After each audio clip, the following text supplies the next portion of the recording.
Good evening, everybody. So, it just struck me that we are all out-of-towners. Each one of us has made a trip to be here this evening, and I think, Kamal, that is a token of, the warmth and affection that we hold for you and for today's traveler. And I'm really pleased, and that I have such an entrepreneurial panel, and we can really delve into some below the surface issues of hospitality investment. So before I start, I would just like to share some data points just to set a context. So let's understand that today we have about 210,000 branded rooms, chain affiliated rooms, and we have another 110,000 that have been planned for the next 5 years. Of these that have been planned, about 35% are going to be in the luxury and upper upscale category, and our discussion today will be centered really around this domain. The industry, the sun is smiling, the sun is shining brightly. We know that. We've had a very good Q1, Q2. RevPARs are up by, in the top 6 markets. You have markets like Bangalore, where the RevPAR has gone up probably above more than 25%. You have Delhi, which has gone up again more than 22%. Mumbai is close to about 18%. Chennai is also 18%. Hyderabad is, Jaipur, I don't have the numbers with me, but I think Jaipur will be about 10 to 12%. But Goa has gone down by 5%. I believe that they are still having difficulty reconciling to this or accepting this, but they've gone down by 5%. On the hotel investment and acquisition front, just to share with you, like in 2023, we had hotel transactions, about $335 million. And the next year, 2024, we had about 340. This year, we should be doing about maybe another 10% more than what we did last year. And it's estimated that it's growing exponentially, that by 2027, 28, it's expected to touch $1 billion. So this is the amount of hospitality transactions that are currently ongoing. And don't forget that we are counting it in US dollars, but the Indian rupee is depreciating by 7 to 8%. So in rupee terms, where the rubber really hits the road, that's the volume of traction that we are gaining. What is most interesting is, and I think this is a revealing figure, that in 2001, of all the hotels that were owned, about 70% were owned by owner-operators. And that number today is down to 24%. So who has come in to fill in the gap? Of the transactions that have happened in the last 3 to 4 years, 50% of the transactions are coming in from HNIs. These are individuals, you've got a few sovereign funds, but it's mostly HNIs. And of course, we've had very successful IPO listing of about 5 or 6 companies. So there's corporatization in the industry that we are seeing. Another 25% is coming from that. So with this context, I'd like to get started, and I'll request Vikram, just so that everybody understands a bit better of what has been your experience and the depth of your experience in the hospitality industry. If you could just briefly share with us, what your portfolio. So I entered into the hospitality in 2010 when I started my first business hotel, which was a 80-key hotel in Jaipur, Sarovar Portico, which I still own, operate, which is doing exceptionally well, with almost 93-94% occupancies. And rates are good in the city. Then I built Then I started building my second hotel, which was the JW Marriott Jaipur, which got converted to the Leela Palace. Then I converted a very old Haveli in Mandava, which was like a 350-year-old Haveli, into a 11-room hotel looking into the tourism sector which is there, the village tourism which is there, and the spiritual sector which is still very much unexplored in India. I think, when we look at Rajasthan, every 30-40 kilometers you have some or the other place where you can go for worships and all. So I think that is one area which is really unexplored in the city. So we are trying to do a few more projects over there. Besides that, now we are doing a couple of uber luxury hotels. We are doing a Raffles in Ranthambore, which is like a 60 key. But I think we have raised the bar by making the room size of almost the smallest room size of 120 meters. And that's the base level room, then adding plunge pools which are all heated and all. We are doing a 300 key Sofitel Legend. That's the first Legend hotel for Accor in the country, which will have a lot of banqueting into it. We have, I think, almost 200,000 square feet of banqueting in that hotel.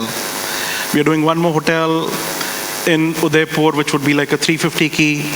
Still discussing with the operators what to do.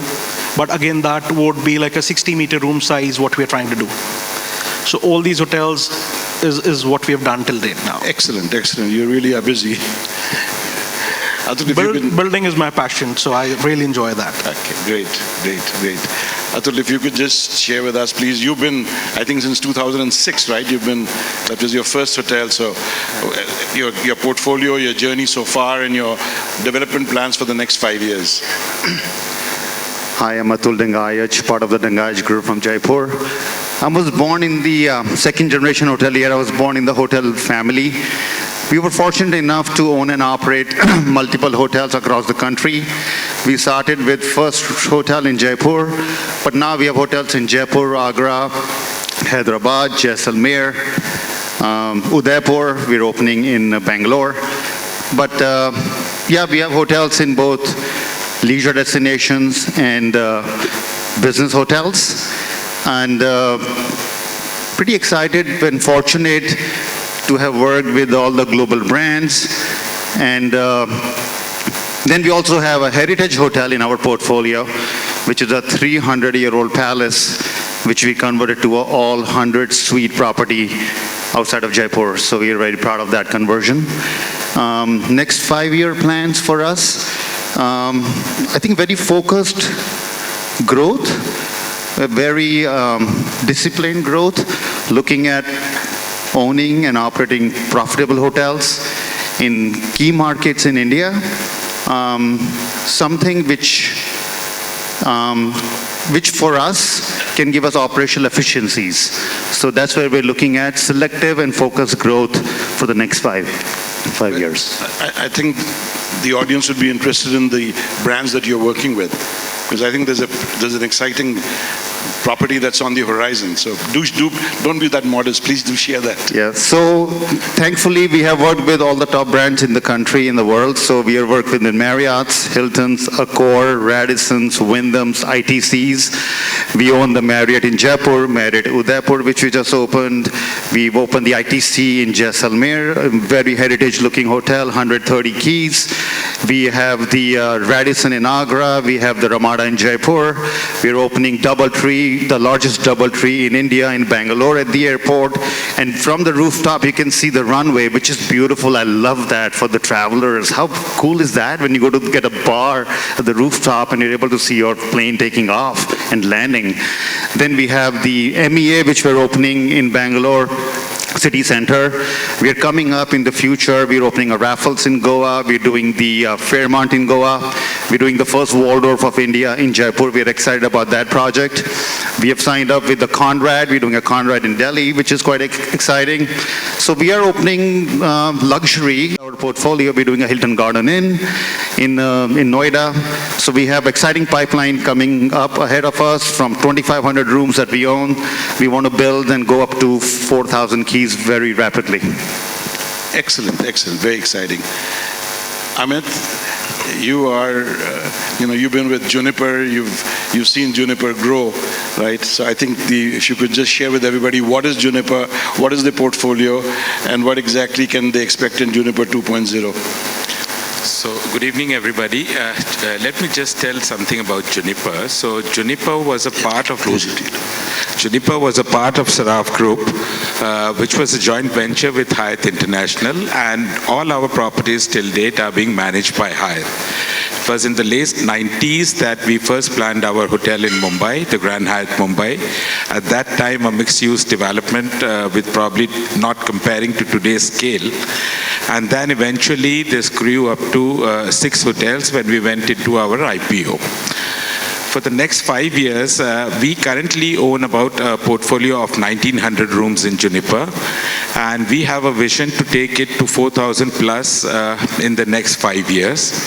Now, since Juniper is a listed company, we have a visibility of about 4,000 rooms, but we are working and having plans to expand even more. So for the next 5 years, we have, technically, we believe more on doing larger hotels. So if you see our portfolio, both Grand Hyatt and Andaz in Delhi are larger hotels. Other hotels also in the group, if we look at Hyatt Regency Delhi, which used to be a part of the group, or the Grand New Delhi, or the hotels in Chennai or Kolkata, are all pretty large hotels, and Delhi, Bombay are much larger hotels. The new projects that now we are planning, we consider ourselves as a Delhi Mumbai company, so our focus still stays on larger cities. Definitely Delhi and Mumbai is there. We still feel that there is a lot of scope there. So those are the markets which we are exploring. In Delhi, Mumbai, Navi Mumbai is also in Mumbai. We just recently acquired the Hyatt Regency, which initially was a part of our portfolio, but as a part of division went to the partners of Asian Hotels. We acquired one in Bangalore, which would be a 500-room property. Apart from this, we are, one of the angle that is missing in our portfolio is basically leisure. We have a small property managed by Hyatt called Hyatt Place in Hampi, but most of our hotels are business hotels. So now we are doing 2 properties in the northeast India, specifically in Assam. So there'll be a 250-room hotel in Guwahati and a luxury resort in Kaziranga. Apart from that, we have been putting bids. We have a lot of interest in the Andamans. We have put bids there. We have a couple of hotels which we intend to bring in our Juniper portfolio. So we have a clarity in terms of where we are looking in terms of our growth. Thank you. Thank you. I think my next question to you all would be just to, let's just explore in which way is luxury hospitality in India headed, And interestingly, if you just take a look at which are the top 10 destinations with the highest RevPAR. I think all of us were, it made us all sit up and notice that the number 1 destination in the country with the highest RevPAR is Rishikesh. Of course, this is the aggregate for all hotels, so it's a little misleading, but that's still quite a revelation, and it is well ahead of Delhi, Udaipur, Bombay, Mumbai, and the other places. Yeah. So I think what I would like to. Okay, before I go into the question, I just want to share something with the audience. In the last 10 years, total supply of rooms in the country grew by 6.2%. And demand grew by 6.7%. So just understand that the traction that we enjoyed was based on a differential of 0.5%. Now, for the next 5 years, the projections that have come in, and Hotelivate and Harworth and both agree on this, that supply will grow by about 9.75%. but demand is going to grow by 11.5%. I'm just saying that against a 0.5% differential that we had in the previous decade, you're going to have a 250 percentage points differential. So we are really ahead. We are gearing up for a pretty exciting ride. So that's going to be the supply-demand gap for the next 5 years. Now, when it comes to the market segments, again, the good news is that all market segments are doing very well. Corporate business has also picked up. Of course, the star remains MICE and weddings, but you also have leisure, which has performed exceptionally well. Exceptionally well. Of course, this is all domestic leisure, but it's there to stay. So leisure has performed well, and there is emergence of new segments. Medical tourism has started. We have adventure tourism, sports.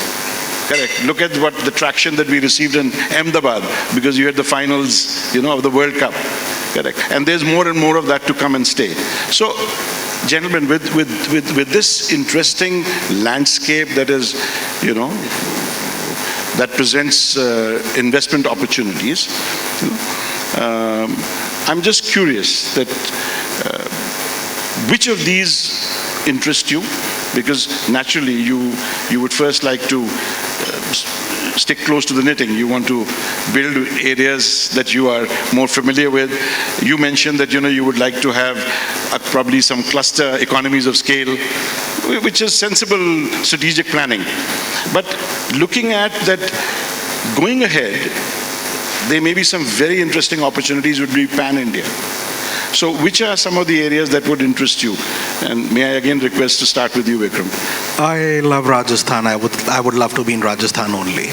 Okay, that's a continent. I've tried to explore other places, but what I feel, I was there in Goa to explore a few opportunities over there, in Mumbai also. But what I feel, the rates, what we get in Rajasthan, you don't get that anywhere else in the country. And I'm only talking about the luxury segment. If I look at Ranthambore, you have mentioned Rishikesh, but I would say the rates what you get in Ranthambore, I don't think your hotels in Rishikesh can even match that. That's my view. I have not done any deep dive into it, but to me, my state is the best.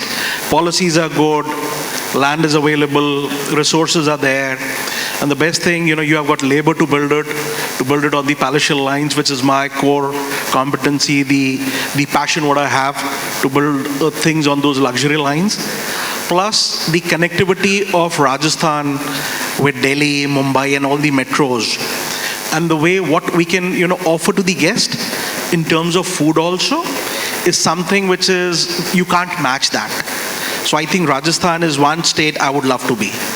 Okay. No, fair enough. I think that'll keep you busy for the next decade. Maybe if we ask you a question after that, then you'll notice that there are other states as well. But Atul, what about you? You ventured out of Rajasthan, Bangalore, Delhi. So is there anything else that's there on your radar? Yeah, sure. We want to grow. I think Indian consumers are looking for luxury experiences, and why should we limit it to tier 1 cities? It's about time that we offer them luxury experiences in tier 2, tier 3 towns as well. As Indian consumers are making, more income, they want to experience luxury products. So we are open to both leisure and business segments and looking at opportunities where we can offer luxury experiences to Indian consumers. And we are open to other cities as well. And Amit, you already mentioned, my question to you would be a little different. See, Juniper has been really the, shall we say, very consistent in being true to, or has been very faithful to the big box format. Correct. I mean, even if you go to a place like Lucknow, you had the biggest hotel there. You went to Ahmedabad, you had the biggest property there. So, what exactly is driving Is it that you've been successful there and sometimes that's you say, why fix it because it's not broken? Or there is some other strategy which is driving this? One of the major factor for this is, the effort that is required to do a 50-room, 100-room hotel and that to do a 250 or a 500-room hotel is same. Now, as a company, we don't look at 5 hotels doing a top line of about 30, 40, 50 crores, whereas, one hotel does decent enough. So if I have to mention, Grand Hyatt does 500 plus, Andaz does 400 plus. So these 2 hotels itself gives us a turnover of 900 crores. Now, when we look at opportunities, even going forward, as I was mentioning earlier, we look at those markets which has the capacity to absorb these type of rooms. So that's why we are still looking at Delhi, Mumbai, now Bangalore and Hyderabad. But yes, definitely we are exploring other markets. So I mentioned about Guwahati. There also I will be looking at about at least 250 rooms. But if it's a leisure, luxury leisure, then definitely it may not sustain 250. Yeah, but that also keeps you in the sub 20,000 ARR. Yeah, so luxury has to be commensurate with the rates that we The reason I really raised this was because it would be interesting for the audience to know that we have 2 different. There's no one singular route to success. Correct. And it's take your pick. So there are people who are very successful with very large format hotels and only do that, and then somebody else says, no, I would like to, instead of having 500 rooms and risking that all in one location, let me distribute the 500 room investment over 3 places and have cluster gains, So I think it works. Yeah, and it's different models. So, we feel comfortable in this and there are people who feel comfortable. I just wanted to, just wanted the audience to be aware of it, and just to stress that. Now, gentlemen, at the core of this beautiful sun that we are enjoying, this weather we're enjoying, is high occupancy and high rates. I'm just curious, what is your prognosis for the next 5 years when it comes to rates? Say, for example, take the Jaipur market, and I'm talking about same store. Same asset, the rates have gone up by as much as 50% in the last 3 years for select markets. Right? And going ahead, what do you see will be the traction? So Rajiv, what I feel, now, if I look at the Jaipur market, what you have mentioned.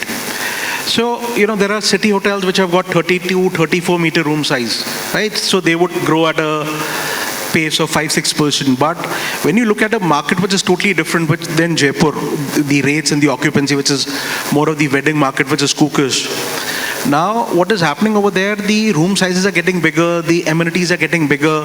So I'm sure there will be a major change and the existing hotels will perform and grow at the same pace of 5 to 7%, but those hotels will create a market of its own and a different market altogether. Not only weddings, but a big way leisure, which is still missing in Jaipur.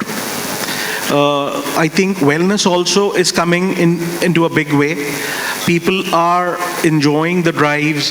People want to spend on, spa also. So I think hotels, the way you build it, will take your game forward. It is not going to be the same thing. It's going to be different for all the hotels. Not a similar story. We can, what I feel, as a market, I can say that the market will grow, looking into the competitions and other things. But what you're, offering to the guest will actually drive the hotel. And the rates and everything will depend on the offering what you're giving to the guest as an experience also. Atul, what are your thoughts on the matter? So I agree, inventory coming into the market, there might be some rate, I think, pressure, but rates in the short term will grow, but at a moderate level. And within the segment, like Vikram Bhai said clearly, I think your mid-scale product will have a ceiling on how much rates can grow, but luxury hotels may have more of an upside where you can probably have a higher rate growth.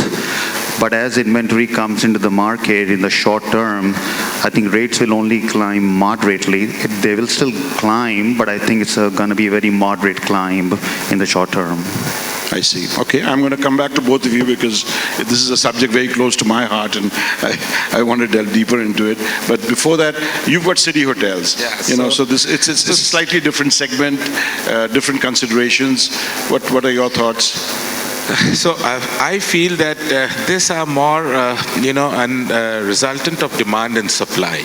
And the problem, like if I was just mentioning about Delhi and Bombay, with the real estate prices going high, with the bids that are coming from government being so highly competitive, the options of new inventory coming being lower, definitely we may see a further increase in prices.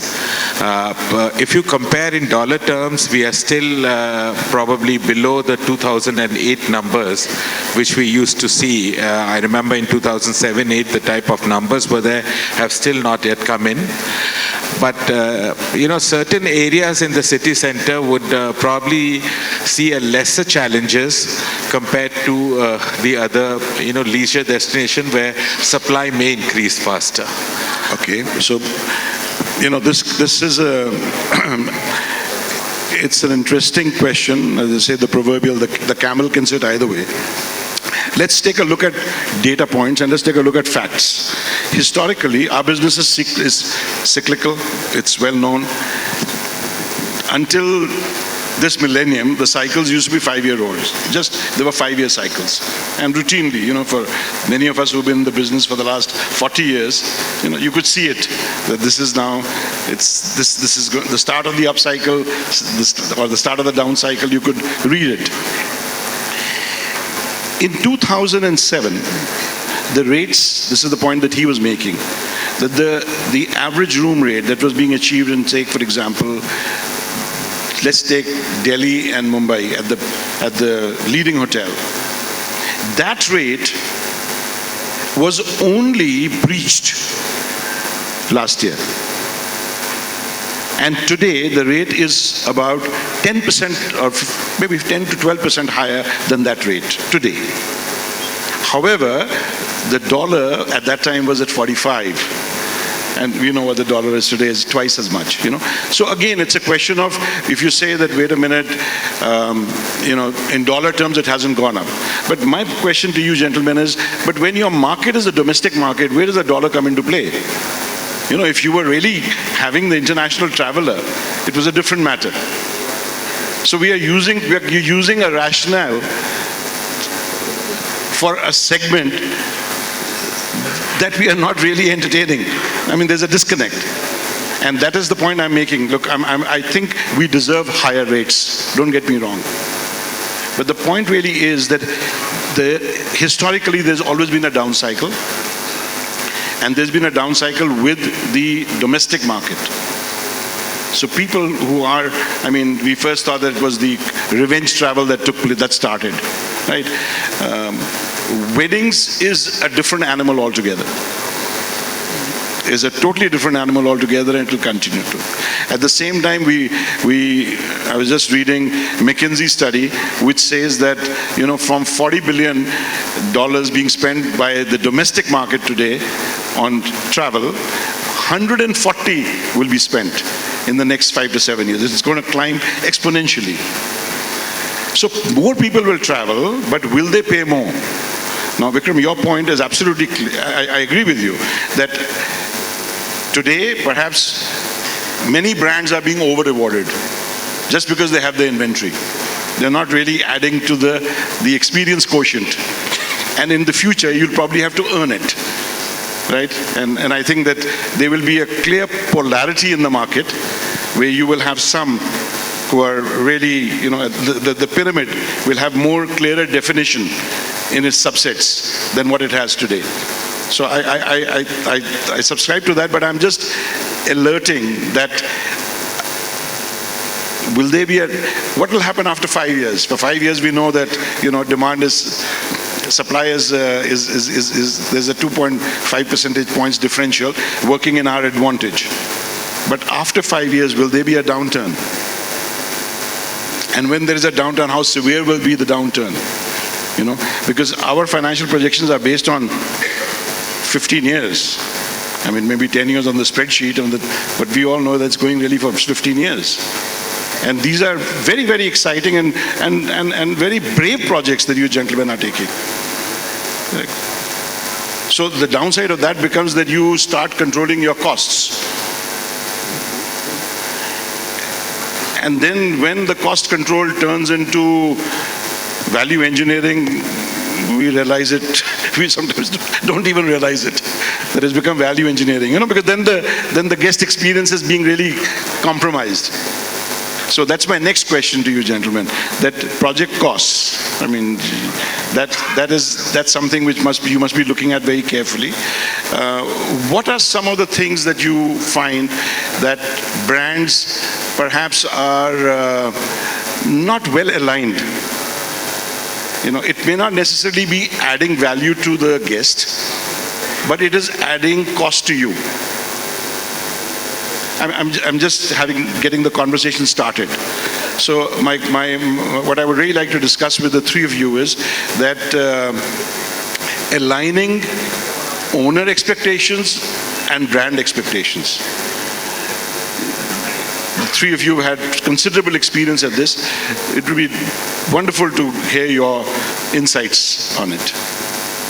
So what I feel, I'm one guy who would always tell my operator, I would spend as much money as you want in front of the house, Whatever is visible to the guest, I'm ready to spend. But I've seen operators and the consultants.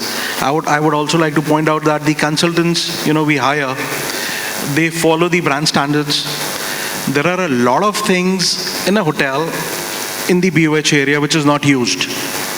They would give you big sizes stores, they would give you walk-ins, deep freezers, bakeries, everything.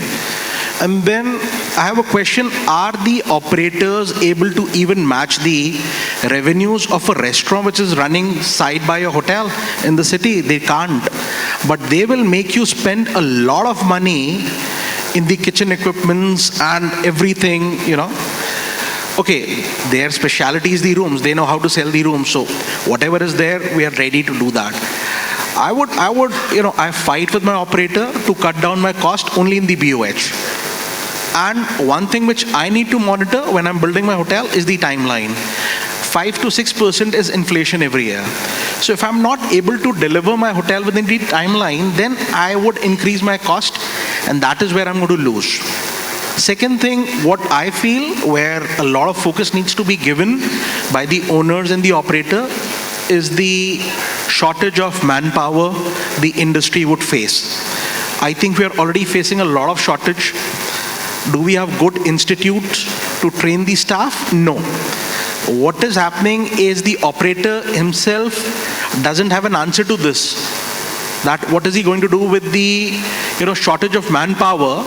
Because then you're not able to deliver the guest experience. So I think a lot of challenge where the owners and the operators have to work together. I think training and getting the right manpower, training young kids, getting them into the industry would be one challenge. And if we are able to do that, right, we would be able to deliver the guest experience and even get nice profits for the hotels and not get worried about what will happen after 5 years and all. So Vikram, I have a question for you. Yeah. When you select your operator, what are the main criteria that you use? Because sometimes it's just a question of who's available. No. Because it's happened, I'm just telling you that, because you've run out of choices. Oh, I see, okay. I think I need to hurry it up, that's what I've been told. So if you ask me about the operators, there are global operators, We started discussion with one of the top brands for my Ranthambore project. But since they didn't have any setup in India, we said no to them. When I look at an operator, I would look into the performance, what they're doing at this point of time, with the luxury. Only into luxury, not at the other hotels. I don't care how many brands they have, what they're doing, but what exactly are they doing and what they have in that category would make the real difference to me, while selecting the operator. So basically, the brand equity you must be able to monetize it. Yes. Which means that the customer is willing to pay a premium. Obviously.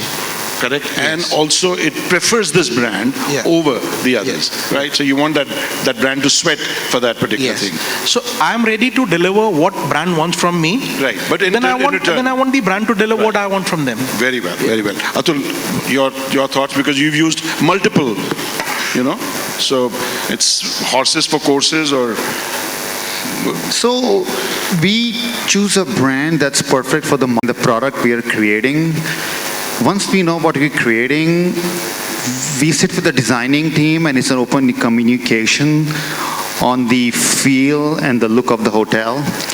Once that's established and brand is on the same page with you getting in, we know what we are set up to build. So if we're building a city property, we know where we have to spend the money in the city property. When it's a luxury hotel, we have open communication and dialogue and say, okay, what you want the look and the feel and where the money should be spent in a luxury hotel. So we start that with open communication. So the brand alignment with the operator comes with open communication, shared vision of what we want to create, and clear understanding of us as an owner. Why are we selecting this brand for this particular market, and what benefit is going to provide to my customers, and is it the right fit for the customer I want to attract? That's how we choose a brand. I see. I think with you, since you have you're wedded to, and happily married. Yeah, so I'll answer the first question of yours. First is the cost that you had asked.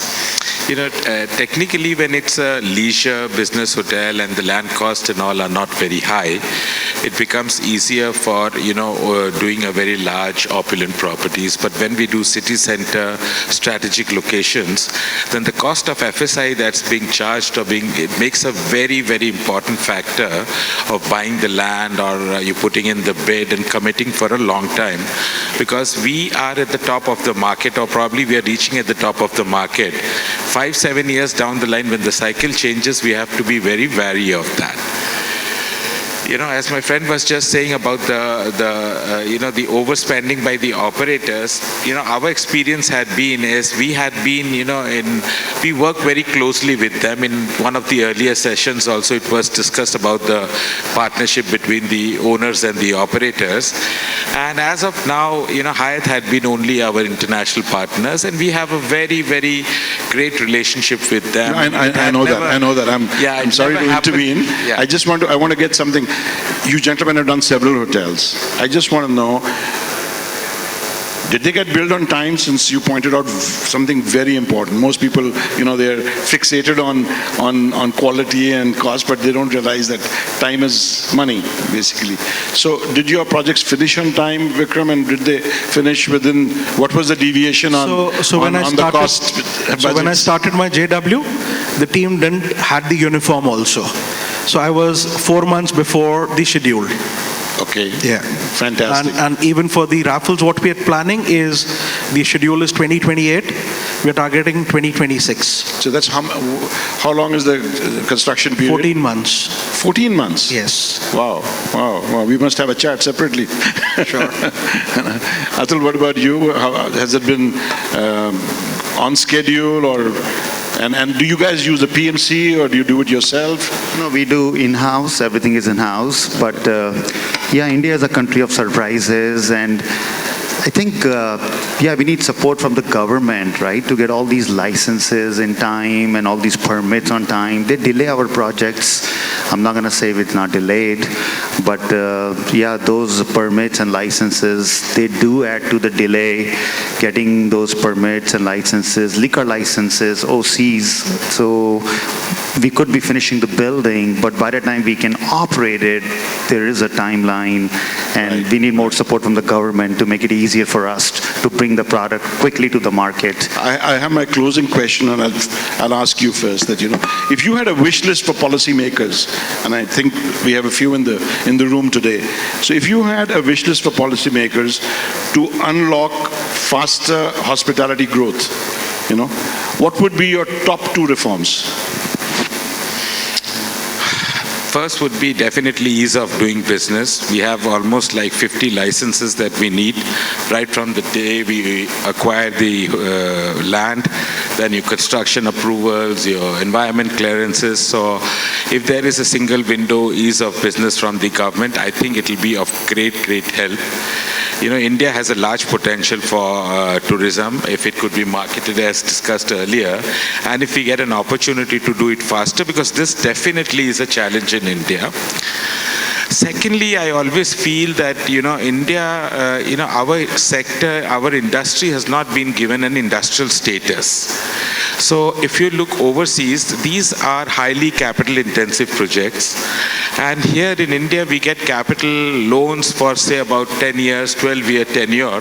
And if you look at the history of most of the companies that went into NCLT in the last 5-10 years, it's not because they could not service the interest. It was because they could not service the principal.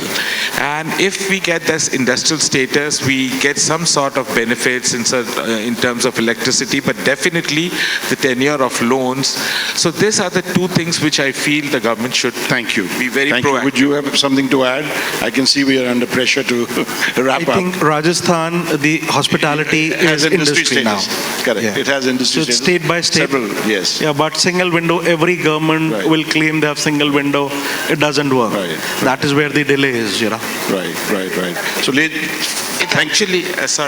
I'm doing a project in Assam, and they had set up a single window. So for us to take approvals, in 40 days, we got all the approvals for Kaziranga because it was through a single window. So as you said, state by state, there are people who are coming up with ideas. It has taken 2 years for me to get forest NOC for Ranthambore. Yeah. Right. Well, gentlemen, thank you very much. I hope we were able to present some nuggets, or at least something of value to the audience, But thank you very much. It was a great discussion, and it's wonderful to see the